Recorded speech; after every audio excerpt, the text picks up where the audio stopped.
Hello everyone, आप सभी का स्वागत है आपके अपने चैनल केडी एग्जाम्स लैब पर। तो आज की वीडियो पर हम डिस्कस करने वाले ओजोन परत का सेकंड पार्ट। जिसने फर्स्ट पार्ट नहीं देखा वो डिस्क्रिप्शन बॉक्स में जाके लिंक चेक कर सकता है। तो चलिए स्टार्ट करते हैं। हम थोड़ा सा ओजोन परत के बारे में फिर से डिस्कस करेंगे कि ओजोन परत क्या है। ओजोन परत पृथ्वी के वायुमंडल की एक परत है, ठीक, जिसमें ओजोन गैस की सघनता अपेक्षाकृत अधिक होती है। इसे O3 के संकेत से प्रदर्शित करते हैं, ठीक है। ओजोन परत को हम लोग क्या O3 से लिखते हैं। यह परत सूर्य के उच्च आवृत्ति के परावैंगनी प्रकाश की 99 से 99% मात्रा अवशोषित कर लेती, ठीक। परावैंगनी किरणें हमारे लिए हानिकारक होती है और ये उससे हमारी रक्षा करती है। 93 से 99% भाग अवशोषित करती है, जो पृथ्वी पर जीवन के लिए हानिकारक है।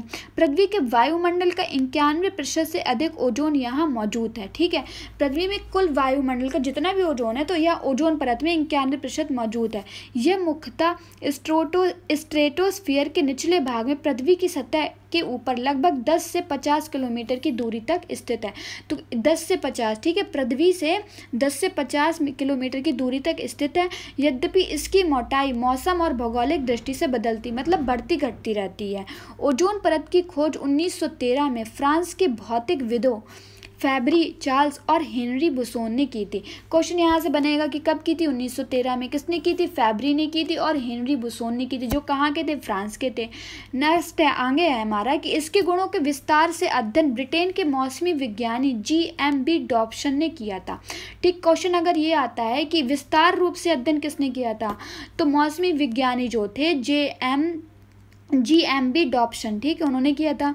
उन्होंने एक सरल स्पेक्ट्रोफोटोमीटर विकसित किया था जो स्ट्रेटोस्फेरिक ओजोन को भूतल से माप सकता था, ठीक है, मापा जा सकता था, जिसके द्वारा सन 1928 से 1958 के बीच डॉप्सन ने दुनिया भर में ओजोन की निगरानी केंद्रों का एक नेटवर्क स्थापित किया जो आज तक काम करता है। ओजोन की मात्रा मापने की सुविधाजनक इकाई डॉप्सन के सम्मान में डॉप्सन इकाई रखा, ठीक है। ओजोन परत की जो हम इकाई मापते हैं, ठीक है, ओजोन परत की जो मापते हैं तो वो डॉप्सन इकाई है ना, तो वो इन्हीं मनोवैज्ञानिक, ठीक है, मौसमी विज्ञानी जो GMB डॉप्सन थे, इनके नाम पर रखा गया था।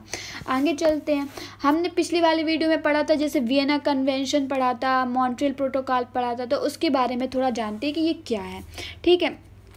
ओजोन परत की सुरक्षा हेतु विश्व स्तर पर वियना कन्वेंशन को 1985 में अपनाया गया और 1988 में एक कार्यविधि में आया, ठीक है। तो 1985 में इसको अपनाया गया था, लेकिन कार्य रूप से यह कार्यरत कब? 1988 में हुआ था। यह एक बहुपक्षीय पर्यावरण समझौता है। ये क्या है?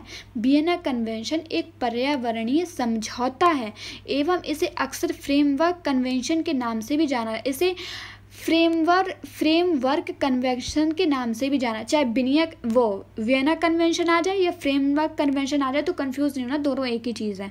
क्योंकि वैश्विक ओजोन परत की सुरक्षा के लिए प्रयासों के लिए इनके एक फ्रेमवर्क का काम किया है, ठीक है।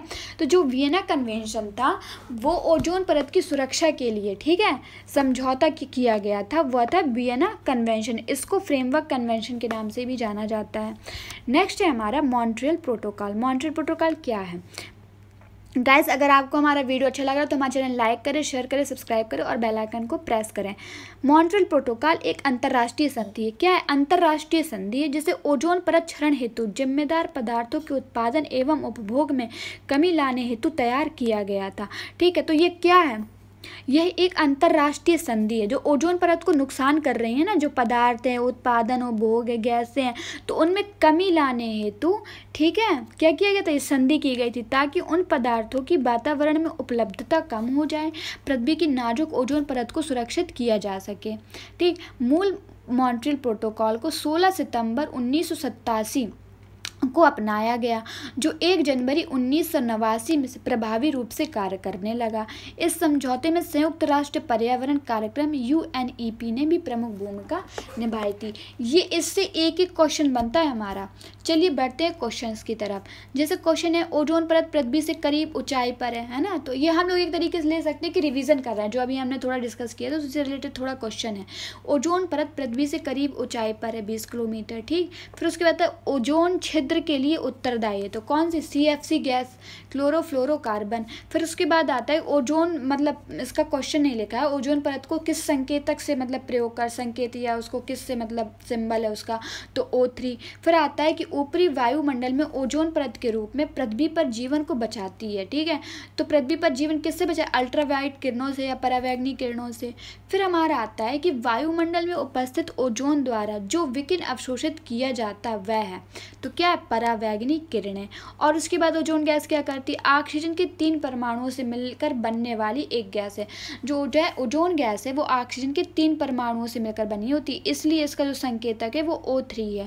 फिर अगला चलता है हमारा कि ओजोन परत की छीड़ता के लिए उत्तरदायी गैसें हैं, मतलब ओजोन परत को कौन मतलब हानि पहुंचा रही है, तो CFC हो गई, हैलोजेंस हो गई, नाइट्रोजन ऑक्साइड हो गई, है ना, ट्राइक्लोरोएलिथीन हो गई, हैनोन हो गई, ये सब चीज़ें ओजोन परत को नुकसान पहुंचा रही हैं। फिर है हमारा ओजोन छिद्र का निर्माण सर्वाधिक कहाँ पर है, तो अंटार्कटिका में, हमने इससे पहले वाली वीडियो में डिस्कस किया हुआ था। फिर है कि मॉन्ट्रियल प्रोटोकॉल 1987 संबंधित है किससे?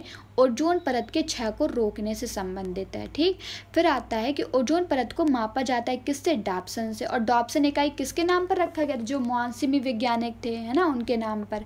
फिर अगला हमारा आता है कि ओजोन परत संरक्षण दिवस मनाया जाता है कब? 16 सितंबर को मनाया जाता है।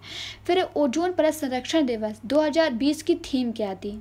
है, तो इसकी थीम थी ozone for life, 35 year of ozone layer protection.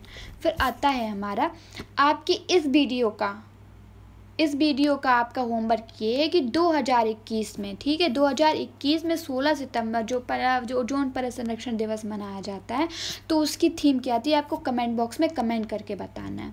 फिर नेक्स्ट क्वेश्चन है हमारा कि ओजोन परत को किससे मापा जाता है ना, तो डॉप्सन मीटर। ठीक है, स्पेक्ट्रोफोटोमीटर और डॉप्सन दोनों कहते हैं। ओजोन परत को मापा जाता है डॉप्सन में। ठीक है, डॉप्सन में मापा जाता है। फिर आता है फ्रिजों में जो गैस भरी जाती है वह कौन सी गैस है? मैफ्रोन है। मैफ्रोन में जो गैस भरी जाती है फ्रिजों में वो। ओजोन परत की खोज किसने की थी? तो चार्ल्स फेब्री और हेनरी बुसॉन ने की थी। 1900 कब की थी? 1913 में की थी।